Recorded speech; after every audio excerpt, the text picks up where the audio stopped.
262800小时，你知道能做些什么吗？带你认识真正的夏叔。17岁开始，我正式成为一名学徒，我不停地挑战自己。2届北京奥运主厨，主理100多场国宴，近3000多场的央视卫视节目。在2008年中餐业奥林匹克盛会的比赛中，拿下了特金奖，把中餐美食成功地带出了国外，荣誉拿到手软，人会逐渐迷失方向，直到遇见了他。夏叔从小奶奶就拉着我看你们的节目，去年奶奶离开了我，今年我又要上学，再看您的节目就很难了。为了粉丝的一句话，2019年我开始做短视频，原以为可以跟粉丝离得更近，但同时你就是个厨师，谁看你呀？什么呀，天天嬉皮笑脸的做菜。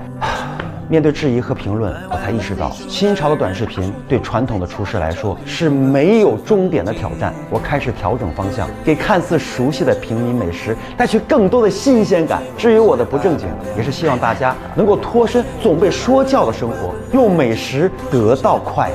2022年269条短视频，短短300分钟，42280个小时的拍摄，让我结识了将近2000多万粉丝，收到了超1万位粉丝打卡，有很多小朋友也加入其中，学着给父母做菜。46岁，我逐渐在变成最好的自己。